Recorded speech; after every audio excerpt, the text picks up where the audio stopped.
제가 자란 시골 고향 교회에 집사님 어느 한 분이 두 아들을 길렀습니다. 그런데 둘째 아들이 고등학교에 생활하면서 어떻게 불량배 친구들과 함께 어울리고 또 그들과 같이 또 지나면서 그만 이 둘째 아들이 좀 빗나가기 시작했습니다. 그래서 부모들은 좀 달래도 보고 꾸중도 해보고 또 윽박 지르고 해보기도 했는데도 말을 듣지 않습니다. 그러다가 학교가 이제 끝나고 졸업한 이후에는 아예 깡패가 됩니다. 그래서 부모들의 근심이 되고 또 부모들에게까지 대들게 되고 술을 먹고 집에 오면은 뭐 집안에 있는 칼이나 낫을 들고 부모에게 막 위협을 하고 뭐 이런 지경까지 되어졌습니다. 그러니 그 어머니는 그저 하나님 앞에 기도할 것밖에 없다 그래서 교회 가서 눈물로 기도합니다. 하나님, 이 아들을 바르게 좀 세워가게 해달라고 그렇게 기도를 합니다. 그러다가 그 어머니는 결국 화병을 얻어서 일찍 죽습니다. 그래서 그 장례식에 제가 같이 참여도 했습니다. 어머니가 죽고 나서 얼마 후에 이 아들이 느닷없이 나 기도원에 간다고 하더래요. 그래서 기도원에 갔다 오더니 아마 거기서 은혜를 받고 회개를 많이 했는지 불량배 친구들하고 관계도 끊고 또 삶을 새롭게 만들고 완전히 사람이 달라졌더라는 거예요. 그러더니 어느 날 신학교 가겠다고 그러더래요. 그래가지고 신학을 하고 목사가 돼가지고 지금 대구에서 목회를 하고 있는 그 후배 친구가 있습니다. 그 친구를 보면서 참 태어날 때부터 나쁜 애들이 어디 있는가, 좋지 않는 친구들을 만나니까 어울리니까 그들의 영향력을 받고 그만 인생이 삐뚤어져서 지 엄마를 제명해 살지 못하도록 만드는 이런 그 불행한 아들이 됐다. 그러다가 하나님을 가까이 하니까 그 인생이 완전히 달라지더라. 그 인생이 완전히 새로워져서 다른 사람을 세워주는 이런 그 주의 종이 되고 목회하는 사람이 되어진 것을 보면서 참 우리가 가까이 해야 될 사람을 가까이 하고 멀리 해야 될 사람을 멀리 하는 것이 그것이 복 중의 복이고 인생의 성공의 비결 중에 하나다라는 것을 깨달은 적이 있습니다. 오늘 우리가 살아가면서 물론 선한 사람, 좀 인격이 고매하신 분들을 가까이 해야 되겠지만은 그 중에서 우리가 여호와 하나님을 가까이 하면서 우리가 살아가는 것, 이게 참 은혜 중에 은혜고 복 중에 복입니다. 성경에 하나님과 우리 성도와의 관계를 표현하는 여러 단어들이 있는데 그 대표적인 것이 바로 하나님은 아버지, 우리는 그의 자녀, 아버지와 자녀와의 관계로, 신랑과 신부의 관계로, 목자와 양의 관계로, 주인과 종의 관계로, 포도나무 원줄기와 가지의 관계로, 이런 것들로 하나님과 우리와의 관계를 설명을 하고 있습니다. 그런데 이 모든 표현되어진 이 관계에서 공통된 참 그것은 무엇인가 하니까 서로 떨어지면 안 되는, 그리고 멀어져서는 안 되는 불가불이의 관계라고 하는 것입니다. 부부와의 관계도 그렇고 목자와 양과의 관계도 그렇고 아버지와 아들과의 관계도 그렇고, 그렇죠? 다 친밀해야만이 뭔가 아름다운 결과가 나오지, 떨어지면은 거기서부터 불행이다 하는 것을 우리가 그 관계의 단어에서 우리가 발견하게 됩니다. 그렇습니다. 우리가 하나님과의 관계에는 친밀한 관계 속에서 가까운 관계가 되어야지 멀어진 관계가 되면 그때부터 불행인 것입니다. 그래서 주님은 포도나무 비유에서 나를 떠나서는 아무것도 할 수 없습니다. 그렇게 말씀을 하시기도 하셨습니다. 오늘 우리가 하나님을 가까이 해야 되는 이유가 뭡니까? 하나님은 이 우주 만물을 창조하신 분이시고, 그리고 그 하나님은 내 인생의 주인이시잖아요.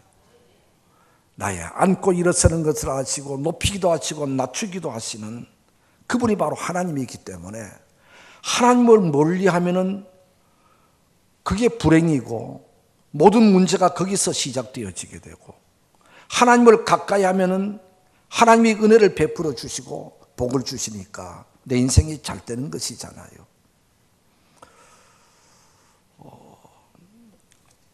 에덴 동산의 아담과 하와도 하나님을 가까이 했었을 때에 거기에서 기쁨이 있었는데 하나님께서 멀어지니까 거기서 온갖 불행이 시작이 되었습니다. 에덴 동산에서 쫓겨나게 되고 땀을 흘려야만이 살아가는 존재가 되고, 그리고 온갖 불행을 가슴에 안고 살아가는 사람이 되어버리고 말았습니다.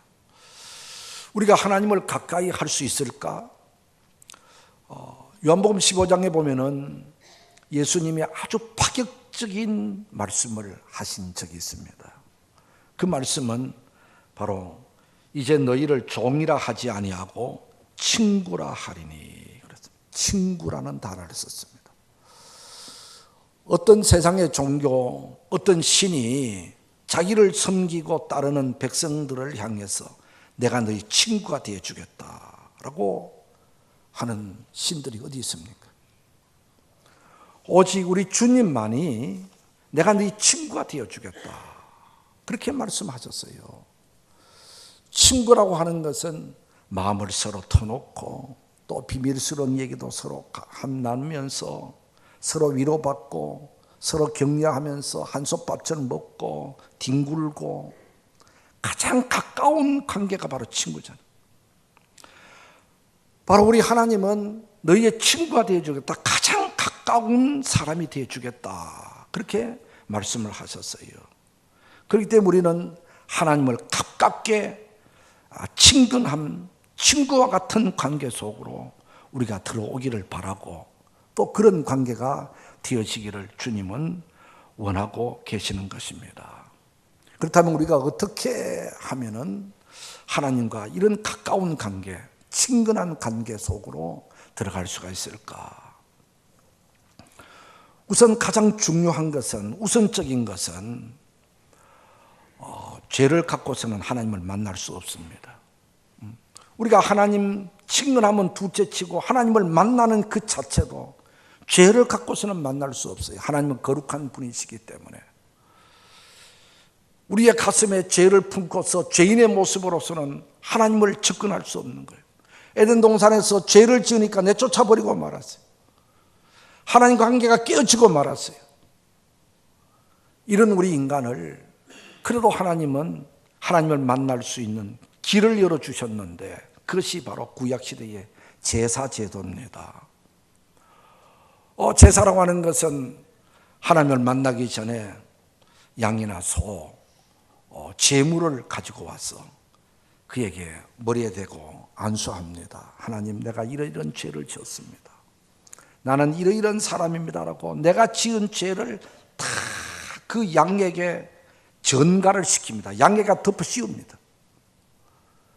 그리고는 그 양을 잡아다가 피를 가지고 하나님 앞에 가서 피를 뿌리면서, 하나님, 내가 죽어야 할 죄인이지만은 양이 내 대신 죽었습니다. 그 제물을 갖고 하나님, 내 죄를 용서해 주시옵소서라고 하나님 앞에 속죄 제사를 드리는 겁니다. 그래서 죄를 용서함을 받은 다음에 하나님을 만날 수 있었습니다. 이 제사를 과정을 거치지 않고 하나님 앞에 가면 죽었습니다. 바로 구약시대는 이렇게 내가 죽어야 할 현장에 양이 죽었습니다. 그런다가 신약시대 와서 예수님께서 이 땅에 오셨는데 그분을 소개할 때 세례요한은 보라, 세상 죄를 지고 가는 하나님의 어린 양이다. 구약시대에 바로 죄를 짊어지고 가는 양으로처럼 예수님이 그 양으로 이 땅에 오셨다라고 그렇게 선포를 하시고, 또 예수님은 죄 많은 오늘 우리들을, 죄값으로 멸망받고 죽어갈 우리들을 죄를 다 그 몸에 짊어지시고, 내가 죽어야 할 그 죽음의 현장에, 내가 고통받아야 할 그 고통의 현장에 예수님이 대신 그 자리에서 고통받으시고 피 흘리시고 죽어가시면서 우리의 죄를 다 가져가셨습니다. 구약시대에 피를 흘려야만이, 피가 생명이, 그 피를 갖고 나갔던 것이, 우리는 예수 그리스도의 보혈의 피로 하나님 앞에 나와서 예수님의 은혜로 우리는 제사함을 받고 용서함을 받고 의인으로 인정되어 하나님 앞에 나오는 겁니다. 할렐루야. 그러므로 하나님 앞에 나오는 사람, 하나님을 만나고 하나님을 가까이 하는 사람의 가장 기본적인 것은 바로 예수 그리스도께서 내 죄를 대신해서 죽으신 것을, 예수님은 십자가를 통해서 내 죄가 용서함을 받은 것을 믿고 받아들이고 고백하는 이 믿음에 있어야 하나님 앞에 나갈 수가 있고 하나님이 만나 주시는 겁니다.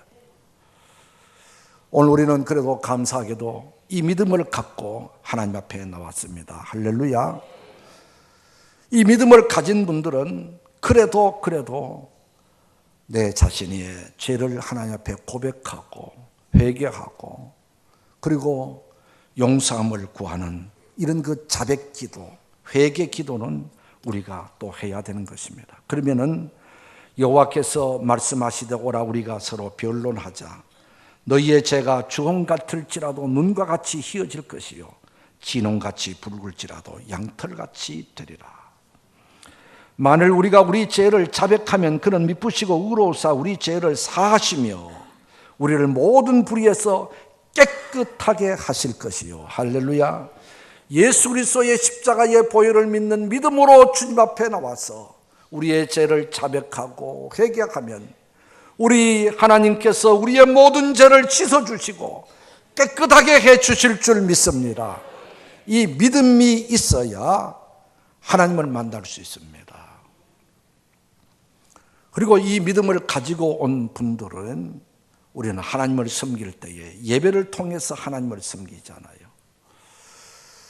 예배는 하나님을 만나는 시간이고 하나님의 말씀을 듣는 시간이고 하나님과 교제하는 시간이고 하나님의 임재를 경험하는 시간이고 하늘 양식을 받는 시간이잖아요. 예수 그리스도로 구원함을 받은 그리스도인들의 가장 기본적인 신앙은 예배를 통해서 나타나야 될 줄 믿습니다.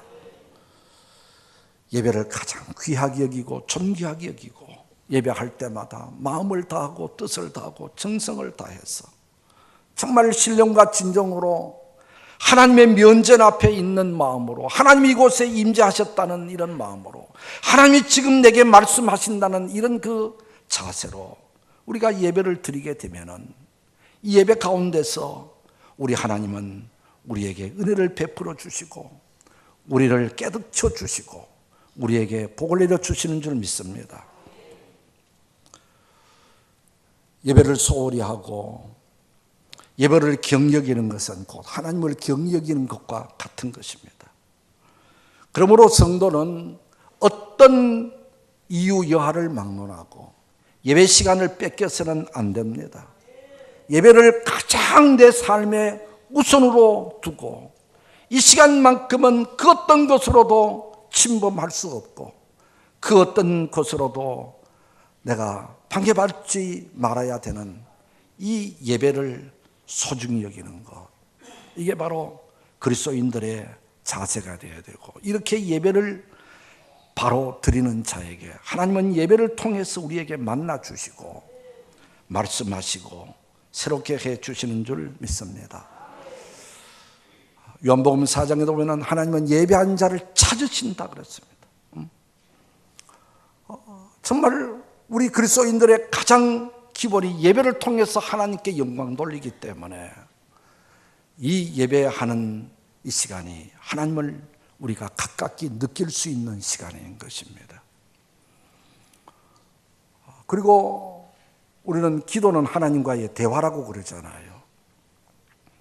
우리 가족 식구들끼리도 대화가 단절되어지면 멀어지는 겁니다. 아무리 사랑하는 관계라도 대화가 없어지면 멀어지는 겁니다. 그러나 자주 만나서 이야기하고 속에 있는 이야기하고 내 혼자 사는 비밀스러운 것까지도 털어놓고 그러면 마음이 통하게 되잖아요. 요즘 우리 가지고 있는 스마트폰, 핸드폰 얼마나 참 좋습니까? 산에서도 들에서도 어디서도 우리가 전화할 수 있잖아요. 대화할 수 있잖아요. 심지어 외국에서도 서로 통할 수가 있잖아요.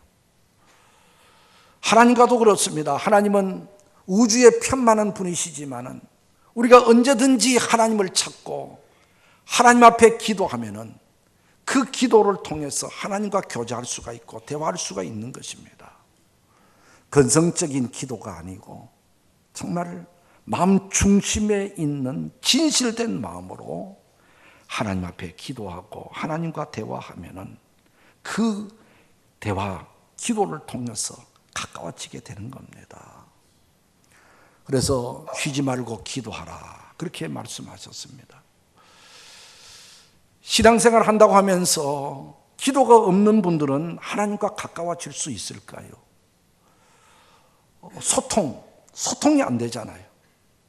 대화가 지금 단절되고 있잖아요. 기도한다 그래도 건성적인 기도, 그저 의례적인 기도, 이런 기도를 하면서 하나님과 가깝다고 할 수가 있을까? 정말로 하나님과 가까운 사람은 아주 깊이 있는 대화.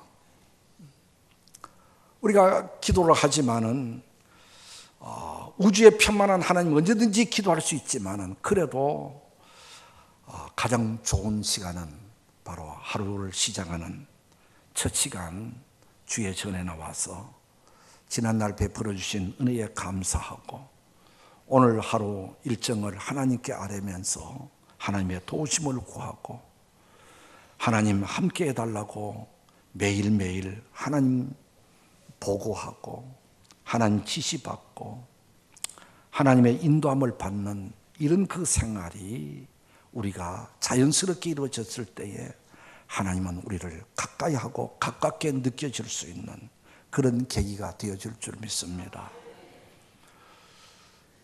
그리고 오늘 우리 사람들은 누구가 더 가깝습니까? 내가 뭐라고 얘기했었을 때 내 말을 잘 들어주는 사람, 그런 사람이 참 좋잖아요. 가깝잖아요. 하나님도요, 우리가 성경을 읽고 묵상하고 듣고 하는 가운데서 하나님이 원하는 것이 무엇인지, 하나님의 뜻이 어떤 것인지 우리가 알고 깨달았을 때에 듣기만 하지 말고 알기만 하고 있지 말고 깨달았다고만 끝나지 말고 그 하나님의 뜻을 내 생활 속에 실천하고 행동하고 말씀에 순종하는 사람을 하나님은 기뻐하실 줄 믿습니다. 그렇습니다. 우리가 생활 속에 하나님이 드러나야 되고 말씀대로 살아가는 행실이 있을 때에 그것이 바로 하나님과 가까워지는 것이 아니겠습니까? 너희는 서로 사랑하라 했으면은 우리가 어떻든지 서로 사랑하려고 애를 쓰고 붙잡아 주려고 애를 쓰고 내 자신을 희생시켜라도 그분들 원하는 바를 채워주려고 애를 쓰는 이것이 우리에게 있어야 되겠죠. 범사에 감사라고 우리 주님이 말씀하셨다면은 우리가 좀 마음에 안 들어도 불평불만은 우리가 잠재우고 모든 것이 하나님의 은혜입니다. 하나님이 아니면은 오늘까지 내가 살아갈 수도 없었습니다. 작은 것도 하나님의 은혜요, 큰 것도 하나님이요, 모든 것이 감사합니다. 우리가 이렇게 살아가야 되지 않겠어요? 하나님께서 나누고 섬기고 베푸는 삶을 살아가라고, 주는 삶을 살아가라고 그랬을 때에 내 것이 조금 아깝고 쌓아놓고 싶어지지만은 그래도 우리 하나님이 그렇게 하라 그랬으니까 내게 주어진 것이 많든지 적든지 작은 것도 나눌 줄 알고 베풀 줄 알고 섬겨줄 줄 알고 나로 통해서 힘을 얻고 격려를 받고 용기 얻는 분들이 많게 하면서 살아가야 되지 않겠어요? 욕심 부리면서 살아가는 것은 하나님이 원하는 것이 아니잖아요.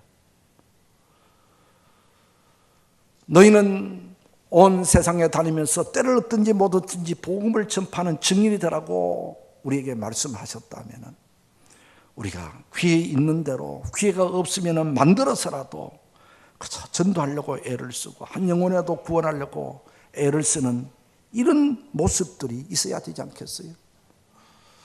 그 외에도 하나님께서 원하는 것이 우리는 대부분 어떻게 살아가야 될지 어떤 것인지를 알고 있는데도 불구하고 알면서도 행치 아니한단 말이요. 알면서도 순종하지 못하고 살아가잖아요. 그러면서 어떻게 하나님을 가까이 느낄 수가 있겠으며 가깝게 할 수가 있겠습니까? 나는 안 되더라도 하나님의 말씀이니까 그저 애를 쓰고 노력하는 이런 생활 말입니다. 그리고 오늘 본문에도 보니까 주 앞에서 낮추라 그리하면 주께서 너희를 높이시리라. 겸손한 삶을 살아가야 하나님이 좋아하십니다. 성경 여러 곳에서는 교만한 사람을 하나님은 싫어하신다라는 말씀들이 많이 나옵니다. 잠언 6장 17절 보니까 하나님은 교만한 눈을 미워하신다 그랬어요. 잠언 16장 18절 교만은 패망의 선봉이요 거만한 마음은 넘어집의 앞잡이다. 우리 교만이 뭡니까? 하나님 앞에서의 교만은 하나님 도움 없이도 나는 살아갈 수 있습니다. 내만 노력하면, 내만 열심히 살면 되는 것이지. 이렇게 생각하는 것은 하나님 앞에 교만입니다. 그러나 하나님 앞에서 겸손은 하나님이 없이는 못 삽니다. 하나님이 도와주셔야 됩니다.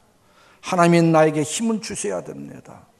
하나님께서 감당할 수 있는 능력을 줘야 됩니다. 하나님, 그저 하나님만 바라봅니다. 하나님 의지합니다라고. 그것이 바로 하나님 앞에서 겸손이지요.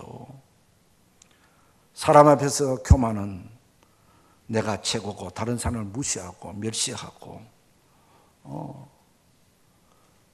사람 앞에서의 겸손은 남을 나보다 낫게 여기고 존중 여기고 인정해 주고 그게 겸손이잖아요. 저는요 목회를 하면서 깨달은 것 중에 참 하나는 어떤 면으로 듣든지 저 사람 교만해 그런 소리를 듣는 사람 잘 되는 거 못 봤습니다.